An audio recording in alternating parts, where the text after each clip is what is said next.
Good day, pilots. Hope you're all alive and well and did not die while doing your duty for the Jupiter colony, fighting the Earth.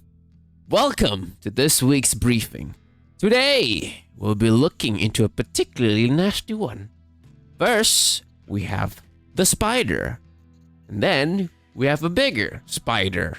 That's not called a spider. This next one is named after one. A specific species of spider. The spider that pops up to everyone's mind when thinking of the word spider. The type of spider that you see on TV or whatever every time you watch TV or whatever. Today's bug mech is the spider known as the tarantula. The tarantula is one of the relatively few four-legged military mechs out there. That's right. 4. Stop jacking off. You, I see you. Stop, or I'll put you in a missile. Four-legged mechs have existed for a very long time, but for one reason or another, they never really caught up. At least in the military side of the industry. On the civilian side, there are plenty of four-legged mechs, or quad mechs, made for farming, construction, and forestry. Some quad mechs did appear once in a while, but they only really took off after the recovery of the HAL memory core. And unlike the first time around, quad bell mechs did better in the market. Still nowhere near the levels of bipeds, but still better than before. Here, Korean Enterprises enters the story. After the successful release of the Goliath 3M model, Korean decided to take another look into quad bell mechs. Korean had produced quad mechs before, but has since stopped, until recently. They got brainstorming at what this new mech will be, ultimately landing at it being a light recon. Development began, and in 3054, the Tarantula was released. The Tarantula is built upon the Korean 9 standard chassis rated for 25 tons. It is powered by a Nissan 200 XL engine, giving it 130 km per hour. The Tarantula is the first quad mech to have jump jets, with 8 Rawlings 75 giving it 240 meters. It is covered in 4.5 tons of Star Slab 2 standard armor and is armed with a Battletech Streak SRM-2 and 2 Magna Mark II medium lasers. The Korean Cult Master provides targeting, while the Garrett T-10B provides communications. Cooling all this down are 10 double heatsinks.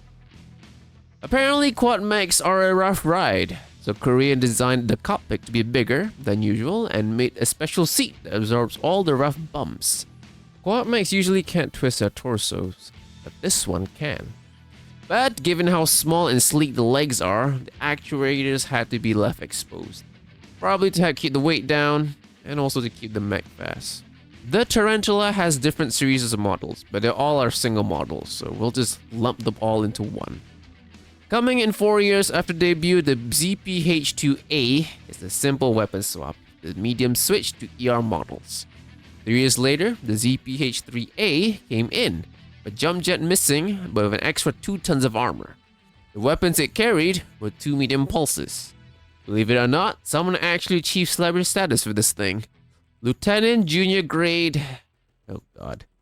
Rosita Gavila La Wolverine Guadalupe Ramirez. Described verbatim in the TRO as downright ugly, Ramirez is known to be very aggressive on the field. When her battalion was basically destroyed when the Ghost Spare Dominion attacked Luzerne, she was one of the survivors and since then has earned wide respect from the entire DCMS. Another guy is recruit Jacob Nelson. He begrudgingly accepted a tarantula to avoid being dispossessed. The guy can't wait to get rid of his tarantula or a quote-unquote real mech. Another 3 years went by and the ZPH-4A came out. This one got rid of all the jump jets and only has 5 tons of armor. All that free weight was filled in with an endo-steel chassis, mask that gives it 172 km per hour, and an ERPPC and a C3 slave. The latest tarantula, the ZPH-5A, came out at 3111. That's a while. Based directly on the 4A, the 5A swaps out the ERPPC for an ER large, and the C3 Slave was upgraded to a boosted model. Being a quad mech, when the Tarantula was released, not a lot showed interest. Korean's marketing department went all out to get this mech sold. They looked for volunteers to pilot the mech, made different advertisements for units that they think would have use for the mech, distributed battle footage and testimonials of mech warriors that piloted it, and even donated some to militaries. It took a bit, but before long, the Tarantula had a place for itself in the market. With the Draconian's Combine. That's 3 spider mechs now of the Combine. 3. That's a lot of spiders. What's going on with the Combine? Do you have things for legs? Kurita? And with that, we have reached the end of this week's briefing. I read the short one. The Tarantula is not the final spider-based mech. There's at least one more that I found out while I was like looking through this. So yeah, we got one more spider mech. And then we'll go back to normal bug mechs. I gotta make like a list of like all the bug mechs. I'm gonna lose track of them, man. I really am gonna lose track of them. I need to find them all first. Find them all first, so when the next video comes up, I'll just be like, okay, I'll do this one instead of having to like just go through Sarna or whatever, and I just start trying to find the next bug mech. But yeah, the streak continues. Why are there so many bug mechs, man? I gotta do like the grasshopper, the scorpion. I found out because of this one too. And again, there's like the 2 other spiders, which is technically only 1, but they're 2. But I think I'm just gonna lump them up as 1 because from what I've seen, one of them doesn't even have any variants. So I'll just lump them up as 1 thing, I guess. Have I done the WAPs? I'm pretty sure there was one called the Antlion. God, there's a lot of them, huh?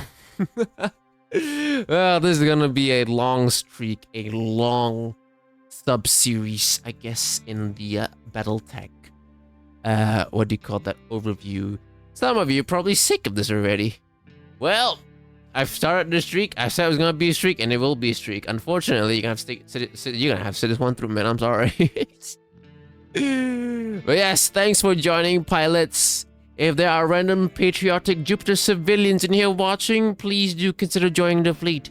Click that button on there that says subscribe, right? You'll join the fleet immediately, right? And the fleet, right? We need numbers, right? We're trying to invade Earth. Earth is a big place. We need a lot of pilots, man.